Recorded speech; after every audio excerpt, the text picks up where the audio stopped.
It's an extreme act. Two protesters bolted to a rail line strapped down by a drum of concrete. My friends here have lucked onto a barrel just outside of the coal loading dock for New Hope's coal mine.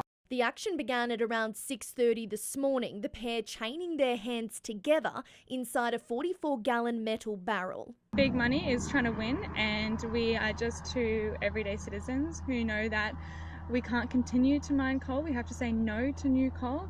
It comes as a protracted legal battle rages over the proposed Stage 3 expansion of the New Auckland coal mine. This is the first time in history that they've ever ruled against a proposal.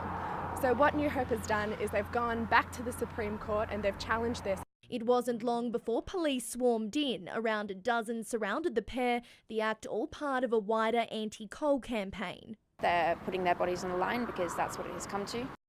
For the protesters, this stunt has had the desired effect. Queensland Rail has told 9 News they've had to suspend all traffic in and out of the facility. One service has been cancelled altogether and 4 others are waiting. The whole ordeal lasted around 7 hours. Police were forced to bring in specialist equipment from Brisbane to free the pair. We physically lifted the drum and the people off the tracks. Then one by one they were walked away in handcuffs. No Auckland! People before problems! Charges have not yet been laid. Annie Puller, 9 News. It's an unenviable job.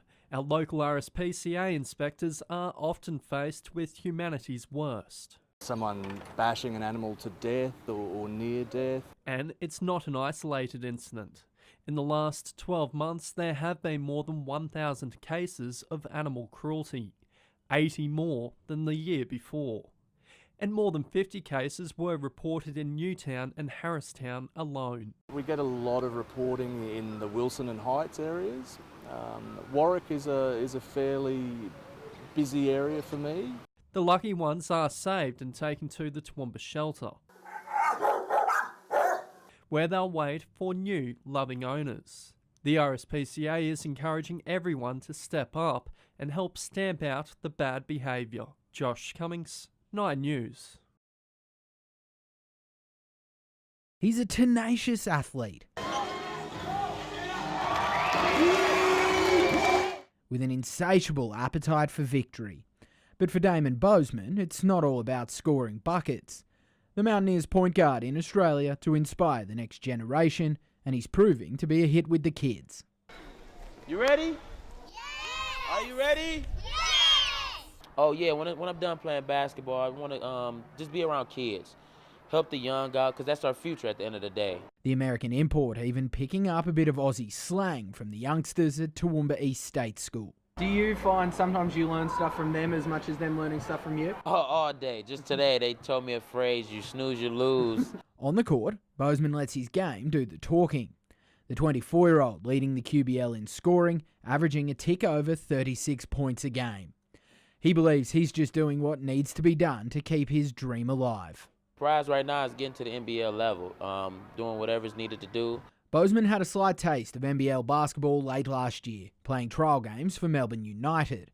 Unfortunately, that didn't equate to a full-time contract, but since then, more teams have come knocking. Been working out with the Bullets, talks with Illawarra, so just hopefully something come along soon. One thing's for certain, with plays like this in his arsenal,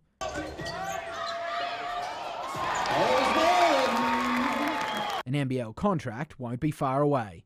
Kieran Wagstaff, 9 News.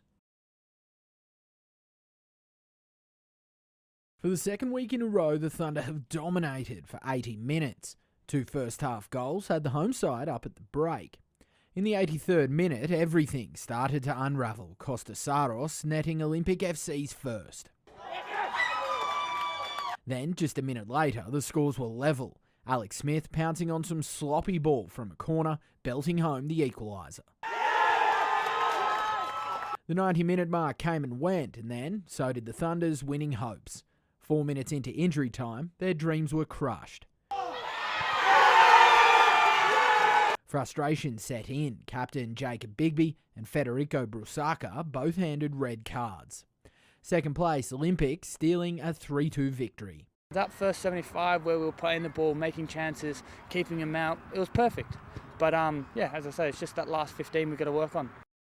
Given that we were 2-0 down at half-time, to come away with 3 points is exceptional. Great belief and character amongst the squad. Kieran Wagstaff, 9 News.